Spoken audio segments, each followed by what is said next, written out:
में बात कर चुका कि दो ट्रिक से हम समझेंगे उत्तल दर्पण द्वारा प्रतिबिंब का बनना, अवतल दर्पण द्वारा प्रतिबिंब करना। उसी को हम कंटिन्यू करते हैं और उसी दो ट्रिक से आज हम सिखाएंगे अवतल दर्पण द्वारा प्रतिबिंब कैसे बनता है। मैं पहले भी बोल चुका हूँ, अगर आप व्यूअर हैं, विज्ञान में कमजोर हैं, विज्ञान को आप कठिन समझते हैं, या 10 का विज्ञान आपको लगता है कि 10 में विज्ञान निकल नहीं पाएगा, या एनसीईआरटी आपके लिए तोप है, उन सब के लिए एक ही इलाज है। आप जब भी पढ़ें तो इसको टीवी सीरियल नागिन की तरह ना देखें। आप इसको पढ़ते वक्त एक हाथ में कॉपी लें, पेन लें और जो ना समझ में आए उसको नोट डाउन करते हुए पढ़ते हुए आगे बढ़ें। We keep support and love. आगे चलते हैं। देखिए, उत्तल दर्पण में दो कंडीशन थी और उत्तल दर्पण में हर स्थिति में प्रतिबिंब आभासी तथा सीधा बनता था।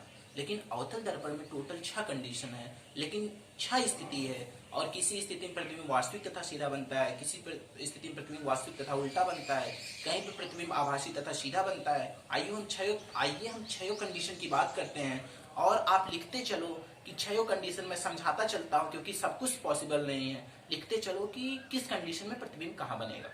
कंडीशन नंबर 1, जब वस्तु अनंत पर है। जब वस्तु अनंत पर है तो हम देखते हैं प्रतिबिंब कहाँ बनता है। जब वस्तु अनंत पर रहता है प्रतिबिंब फोकस पर बनता है। अब हम जाते हैं, क्योंकि मैंने आपसे प्रॉमिस किया है कि 2 ट्रिक से पूरा सिखा देंगे। ट्रिक नंबर 1 कि प्रतिबिंब दर्पण के प्रतिबिंब पॉलिश की तरफ बन रहा है कि बिना पॉलिश की तरफ बन रहा है। तो मैंने देखा कि प्रतिबिंब पॉलिश की तरफ बन रहा है, पॉलिश की तरफ नहीं बन रहा है, सॉरी, प्रतिबिंब पॉलिश की तरफ नहीं बन रहा है। तो हम समझ जाएंगे कि ये आभासी नहीं बनेगा। अब ये क्या बन सकता है? 2 ही चीजें हैं, आभासी तथा वास्तविक। तो ये वास्तविक बनेगा।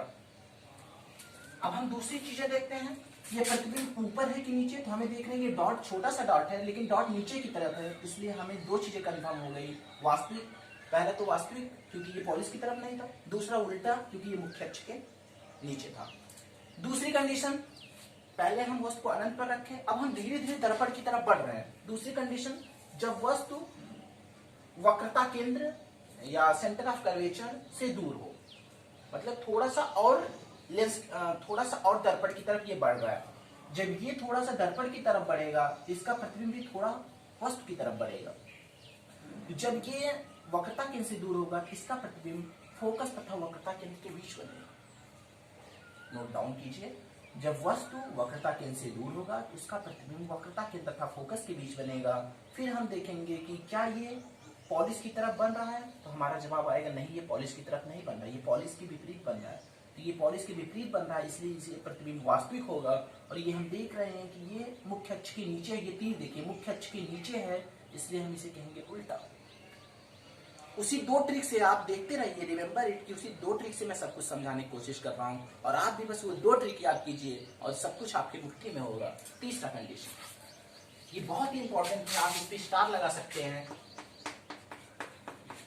जब वस्तु वक्रता केंद्र पर है, तीसरा कंडीशन जो बहुत इंपॉर्टेंट है, जब वस्तु वक्रता केंद्र पर है। तो वस्तु जब वक्रता केंद्र पर रहेगा तो प्रतिबिंब भी वक्रता केंद्र पर ही बनेगा। लेकिन फिर हम देखें क्या प्रतिबिंब पॉलिश की तरफ बन रहा है कि पॉलिश के विपरीत बन रहा है, तो आपका जवाब होगा प्रतिबिंब पॉलिश के विपरीत बन रहा है। पॉलिश के विपरीत बना हुआ प्रतिबिंब वास्तविक होता है, इसलिए ये प्रतिबिंब क्या होगा? वास्तविक होगा। अब दूसरा क्वेश्चन है, क्या ये मुख्य अक्ष के ऊपर बन रहा है कि नीचे? तो हम देख रहे हैं मुख्य अक्ष के नीचे बन रहा है, इसलिए ये उल्टा होगा। इसका मतलब ये वास्तविक तथा उल्टा होगा।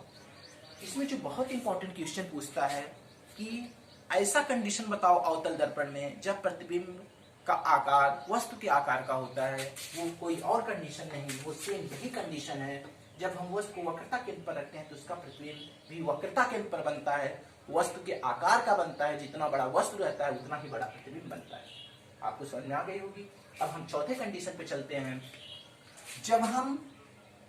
जब वस्तु हमारा वक्रता केंद्र C और F के बीच होगा, जब वस्तु हमारा वक्रता केंद्र और फोकस के बीच होगा तो उसका प्रतिबिंब कैसा बनेगा? उसका प्रतिबिंब वक्रता केंद्र से दूर बनेगा, उसका प्रतिबिंब वक्रता केंद्र से दूर बनेगा और मुख्य अक्ष के नीचे है, इसलिए उसका प्रतिबिंब उल्टा बनेगा। आपको ये बातें भी समझ में आ गई। बस 2 चीजें देखना है, फिर से बोल रहा हूं। पहली चीज, अगर पॉलिश की तरफ बनेगा तो आभासी, पॉलिश की तरफ नहीं बनेगा तो वास्तविक। दूसरी चीज, अगर मुख्य अक्ष के ऊपर बनेगा तो सीधा, ऊपर नहीं बनेगा नीचे बनेगा तो उल्टा। यहाँ पे भी देख रहे हैं प्रतिबिंब नीचे बन रहा है, इसलिए इसको हम कहेंगे उल्टा। वस्तु इतना बड़ा है, प्रतिबिंब इतना बड़ा है, इसका जवाब होगा वस्तु से बड़े आकार का प्रतिबिंब बन रहा है।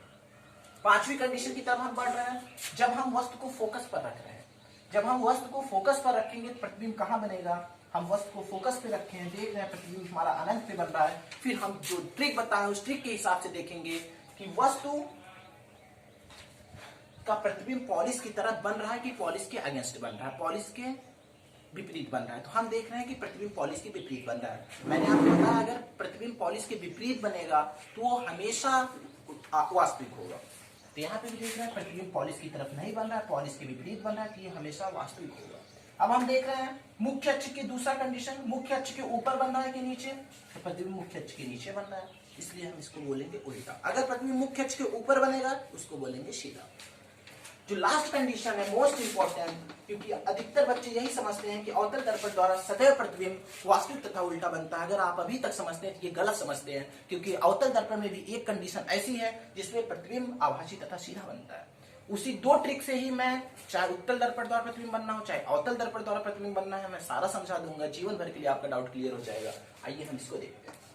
जब हम वस्तु को फोकस तथा ध्रुव के बीच रखेंगे तो हम देख रहे हैं ये यहाँ से टकरा रहा है और इतना दूर चला जा रहा है कि हमें जब प्रतिबिंब तभी बनता है जब दो रेखाएं मिलती हैं और दूर दूर तक कोई भी रेखा मिलती हुई प्रतीत नहीं हो रही है। हम इसको क्या करेंगे, एक डॉट डॉट लाइन बनाएंगे और पॉलिश की तरफ मतलब दर्पण के पीछे इस रेखा को मिला देंगे और यहाँ पर हम वस्तु का प्रतिबिंब बनाएंगे। अब हम ट्रिक के हिसाब से पहला क्वेश्चन पूछते हैं कि क्या प्रतिबिंब पॉलिश की तरफ बन रहा है कि नहीं। तो आपने कहा सर अभी तक जो आपने 5 कंडीशन बताया था उसमें प्रतिबिंब पॉलिश की तरफ नहीं बन रहा था, लेकिन इसमें प्रतिबिंब पॉलिश की तरफ बन रहा है। अगर प्रतिबिंब पॉलिश की तरफ बनेगा तो वो हमेशा आभासी तथा सीधा होगा।